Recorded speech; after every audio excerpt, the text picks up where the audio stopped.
Selamat pagi, selamat siang, dan selamat malam untuk siapapun Anda yang sedang menonton tayangan ini.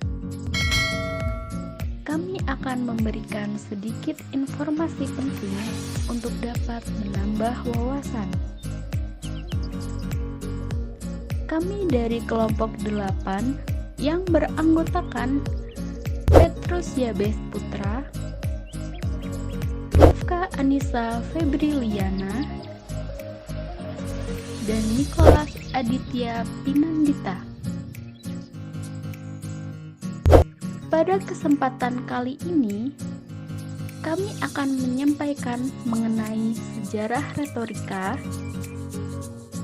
dengan pokok pembahasan sejarah singkat retorika, sejarah retorika di Indonesia, dan tokoh-tokoh retorika beserta latar belakangnya. Sejarah retorika. Retorika sudah ada sejak manusia lahir. Namun, sebagai seni yang dipelajari dimulai abad 5 sebelum Masehi, ketika kaum sofis di Yunani mengembara dari satu tempat ke tempat lain untuk mengajarkan pengetahuan tentang politik dan pemerintahan dengan penekanan terutama pada kemampuan berpidato. Pemerintah perlu usaha membujuk rakyat demi kemenangan dalam pemilihan. Dari situ berkembanglah seni pidato yang membenarkan pemutarbalikan kenyataan demi tercapainya tujuan. Khalayak bisa tertarik dan terbujuk. Retorika dipelajari, diawali, dan dilaksanakan di negara-negara yang menganut demokrasi langsung, yakni Yunani dan Romawi.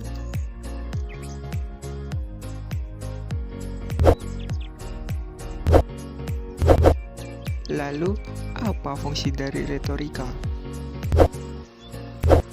Kalau kita melihat dari sejarahnya, keterampilan menggunakan bahasa memang mendapat perhatian dari penguasa pada masa itu.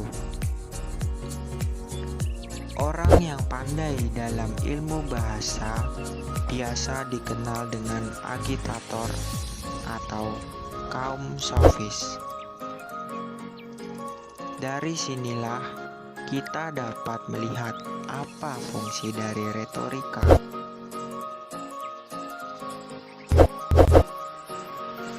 Fungsi pertama, pada waktu itu retorika digunakan untuk mencapai kebenaran atau kemenangan bagi seseorang atau golongan dalam masyarakat.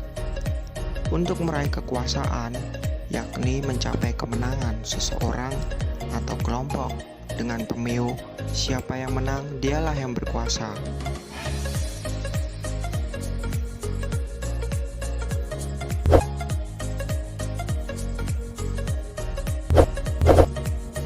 Fungsi kedua, retorika sebagai alat persuasi yang digunakan untuk mempengaruhi manusia lain.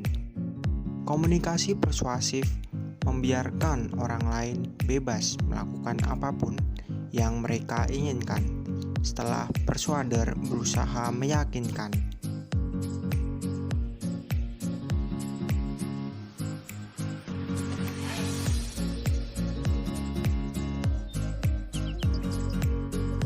Sejarah retorika di Indonesia.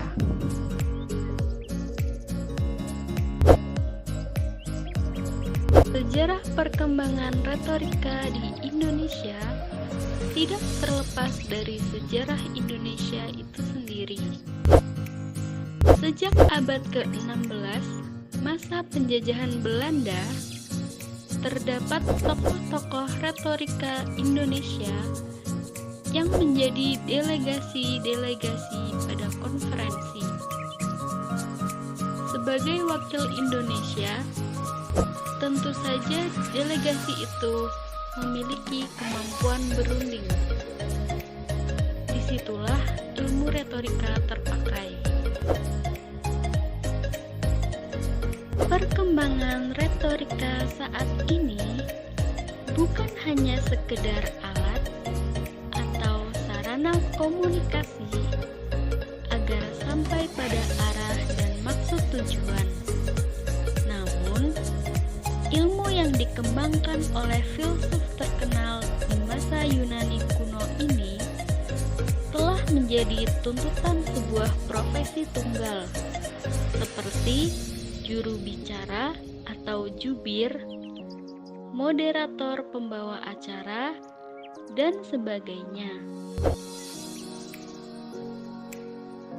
Bila ditelaah dengan budaya kebangsaan kita, kebesaran bangsa ini juga diisi oleh orang yang memahami ilmu retorika tersebut, seperti tokoh-tokoh kemerdekaan dan tokoh-tokoh kependidikan. Dalam kegiatan berunding, para tokoh-tokoh penting harus pandai dalam bertutur. Maksud dari kepandaian bertutur tersebut seperti kepandaian memainkan ulasan, kefasihan berbahasa, memanfaatkan emosi penanggap tutur, dan keseluruhan tutur harus ditujukan untuk mencapai suatu kemenangan. Selain mengenal sejarah retorika, sudah semestinya kita bangga terhadap tokoh-tokoh yang berperan aktif dalam menerapkan ilmu-ilmu kebahasaan. Kita juga harus berlatih dan mengasah kemampuan dalam bertutur agar nantinya dapat berpengaruh terhadap orang lain. Untuk mengenal tokoh-tokoh retorika, mari kita simak bersama pembahasannya kali ini.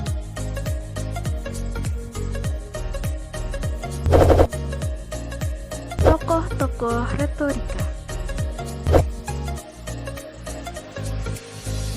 Tokoh retorika yang pertama yaitu Soekarno. Dr. Insinyur Haji Soekarno bernama lahir Kusmosostro Diharjo, lahir di Surabaya, Jawa Timur, tanggal 6 Juni 1901 dan meninggal di Jakarta pada tanggal 21 Juni 1970 pada umur 69 tahun. Beliau adalah Presiden pertama Republik Indonesia yang menjabat pada periode 1945 sampai dengan 1966. Ia juga memainkan peranan penting dalam memerdekakan bangsa Indonesia dari penjajahan Belanda. Ia adalah proklamator kemerdekaan Indonesia bersama dengan Muhammad Hatta yang terjadi pada tanggal 17 Agustus tahun 1945. Soekarno adalah yang pertama kali mencetuskan konsep mengenai Pancasila sebagai dasar negara Indonesia, dan ia sendiri yang menamainya. Itulah mengapa sebabnya Bapak Soekarno itu disebut sebagai salah satu bapak retorika Indonesia. Yang kedua, Nelson Mandela. Pria yang bernama Nelson Rohlilala Mandela ini lahir di Veso, Afrika Selatan pada tanggal 18 Juli 1918 dan meninggal di Johannesburg, Afrika Selatan pada tanggal 5 Desember 2013 di usia yang ke-95 tahun. Beliau adalah seorang revolusioner anti-apartheid dan politisi Afrika Selatan yang menjabat sebagai Presiden Afrika Selatan sejak 1994 sampai dengan 1999. Nelson Mandela terkenal dengan kata-katanya yang sangat orator, yaitu I learned that courage was not the absence of fear but the triumph over it. The brave man is not he who does not feel afraid, but he who conquers that fear. Yang berarti saya belajar bahwa keberanian bukanlah ketiadaan rasa takut, tetapi kemenangan di atasnya. Pria pemberani bukanlah orang yang tidak pernah merasa takut, tapi orang yang sanggup mengatasi rasa takut. Sekian dari kelompok kami, terima kasih.